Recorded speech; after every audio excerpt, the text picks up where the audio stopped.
Kita dapat melihat dalam kitab Filemon, Kolose, dan kitab Timotius. Kita dapat melihat nama Demas di sana. Demas adalah teman sekerja Paulus ketika mereka bersama-sama dalam penjara. Mereka bersama-sama menuliskan sebuah pesan di dalam surat, lalu mereka kirimkan ke jemaat, mau jemaat yang ada di Filemon, Kolose, dan juga Timotius. Saudara-saudara yang dikasihi Allah, Paulus kembali menuliskan kitab suratnya di dalam Timotius. Dikatakan bahwa Demas telah meninggalkan Paulus oleh karena dia cinta kepada dunia. Sama halnya juga dengan kita. Ketika Tuhan telah menempatkan kita di posisi yang paling nyaman, bahkan dalam satu pelayanan, kita tidak merasa nyaman dengan apa yang Tuhan berikan. Kita terlalu mencintai dunia sehingga kita keluar daripada apa yang Tuhan tetapkan. Oleh karena itu, judul yang saya akan berikan pada malam hari ini adalah FOMO, Fear of Missing Out, yang artinya tidak mau ketinggalan. Ayat pendukungnya dalam 20:17. Jangan mengingini rumah sesamamu, jangan mengingini istrinya, atau hambanya laki-laki, atau hambanya perempuan, atau lembunya, atau kedai, atau apapun yang dimiliki sesama. Kata FOMO ini adalah kata-kata yang sangat populer di kalangan orang muda. Kenapa saya katakan ini? Setiap orang tentu tidak mau ketinggalan dengan apa yang dimiliki orang lain. Oleh karena itu timbullah rasa mengingini, sehingga menimbulkan rasa iri hati dan tidak puas dengan apa yang kita miliki. Ini adalah terjemahan bahasa aslinya. Lotaku B Reka Lotaku S Reka V Afdu Fa'amoto Fesoro Fakabro Fekora S Reka, yang artinya kita tidak boleh apa yang dimiliki, kita tidak boleh menginginkan apa yang dimiliki oleh tetangga kita. Mau itu banyak laki-laki, banyak perempuan, dan apapun yang dimiliki oleh sesama ini. Dan kemudian hukum ke-10 menekankan pentingnya tidak mengingini milik orang lain. Saya ingin percaya setiap orang, dan mungkin kita yang ada pada saat ini, pernah memiliki rasa mengingini bahkan apapun yang dimiliki orang lain. Namun kalau kita tidak memiliki rasa mengingini, kita tahu bahwa itu menciptakan sebuah kehidupan yang harmonis dan saling menghormati antara sesama manusia. Oleh karena itu, biarlah kita jangan ada rasa mengingini di dalam hati kita masing-masing. Ellen White juga katakan dalam buku Para Nabi jilid 1 halaman 324, katakan hukum ke-10 menyerang akar daripada segala dosa, melarang keinginan yang mementingkan diri dari mana bersumber perbuatan keji. Kita perlu mengingat, jika merasa mengingini itu sudah menguasai hati dan pikiran kita rela melakukan apa-apa sehingga menginginkan diri kita melakukan perbuatan keji. Namun di dalam Keluaran 22:17, kata mengingini bisa diartikan menjadi dua. Yang pertama, bisa diartikan arti negatif, dan juga bisa dipakai dalam arti yang positif. Namun jika kita lihat di dalam kehidupan kita, kata mengingini ini sangat banyak digunakan dalam arti yang negatif. Yang menjadi pertanyaan, apa itu mengingini? Ada seorang tokoh, dia adalah industrialis Irlandia, Amerika. Dia dulunya adalah seorang bisnis, namun dia memiliki keinginan untuk menjadi seorang yang kaya. Dia katakan seperti ini, mengingini adalah keinginan yang menggebu-gebu untuk memiliki sesuatu di orang lain dengan cara yang sama. Saya ulangi, mengingini adalah keinginan yang menggebu-gebu untuk memiliki sesuatu di orang lain dengan cara yang sama. Sebagai contoh, ada yang tahu cerita ini? Inilah cerita yang saya ceritakan pada hari yang lalu. Ada seorang raja. Kita dapat melihat cerita ini dalam Raja 1 Raja 21 ayat 1 sampai ayat 14. Ada seorang raja yang bernama Raja Ahab. Dia melihat kebun yang dimiliki oleh Ahab. Pada saat mereka bertemu, berkatalah Ahab kepada Nabi, berikanlah kepadanya kebun anggur yang engkau miliki. Jika engkau memberikan kepadaku, aku akan memberikan kebun anggur yang jauh lebih baik, dan bahkan jika engkau susah, aku akan memberikan kepadamu. Namun berkatalah Raja Amin kepada Nabot, kiranya Tuhan menghindarkan aku daripada memberikan kebun anggur yang menjadi usaha kepada nenek moyangku kepadamu. Lalu Musa dan kesalah hati Raja Amin, dia masuk istana. Dan pada saat dia masuk istana, datanglah istrinya Isabel menjumpai dia. Pada saat Isabel menjumpai dia katakan seperti ini, mengapa kamu kesal dan hati Musa, dan kenapa engkau tidak apa-apa? Lalu Raja Amin menjelaskan kembali apa yang sudah dikatakannya kepada Nabot. Sehingga istri daripada Raja Amin bertindak melalui dusta yang sudah dilakukan melalui khotbah yang lalu.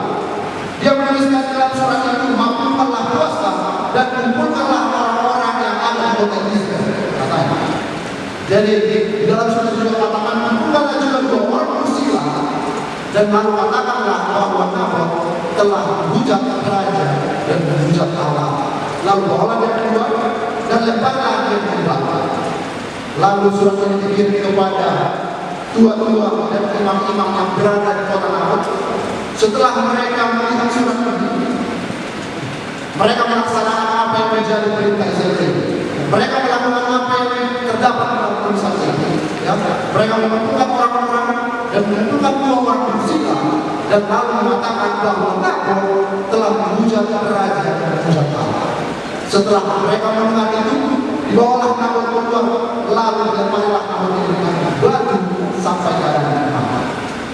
Bapak Ibu saudara-saudara terkasih dalam Tuhan, seringkali ketika kita sudah berada di paling atas, kita tidak jatuh dengan apa, dan kita tidak merasa puas dengan apa yang kita miliki, sehingga kita memiliki apa yang menjadi milik orang lain. Kita lihat di sana. Kemudian ada yang tahu cerita ini? Ini adalah cerita daripada Yohanes Pembaptis, dan ini adalah faktor daripada mengingini Bapak Ibu saudara-saudara terkasih dalam Tuhan. Ketika Yohanes Pembaptis mendorong Herodes, tidak halal engkau mengambil istri daripada saudara, Herodias membenci daripada perkataan Yohanes. Dan setelah itu dia dendam dengan Yohanes. Dia ingin menangkap Yohanes, namun tidak dapat. Seketika Herodes tahu dia daripada Herodes segera itu menangkap Yohanes, oleh karena Herodes tahu bahwa Yohanes adalah orang yang baik dan suci. Namun Bapak Ibu saudara-saudara terkasih Allah, tibalah satu kesempatan yang baik bagi Herodes. Kita boleh dapat membaca cerita ini dalam Markus 6 ayat 11 sampai 12. Tibalah kesempatan bagi Herodes pada saat ulang tahun Herodes membuat sebuah perjamuan yang besar. Dia mengundang tamu-tamu, bahkan para pemuka-pemuka untuk hadir di acara ini. Dan seketika acara yang berlangsung, menarilah anak daripada Herodes ini, Salomo. Seketika Salomo ini menari, tertariklah Raja Herodes melihat tarian daripada Salomo, anak daripada Herodes ini. Lalu Herodes mengatakan kepada anaknya, apapun yang engkau minta, aku akan berikan, dan bahkan aku bersumpah setengah daripada kerajaan yang akan kuberikan kepadamu. Lalu anak ini berlari kepada ibunya Herodias, lalu dia katakan seperti ini, ibu, apakah yang harus ini? Apakah yang harus ini? Lalu ibunya Herodias katakan, ibu menginginkan kepala daripada Yohanes Pembaptis. Jadi seketika anak itu berlari menemui Raja Herodes, dan anak itu mengatakan bahwa anak ini menginginkan kepala daripada raja dan menginginkan kepala daripada Yohanes Pembaptis.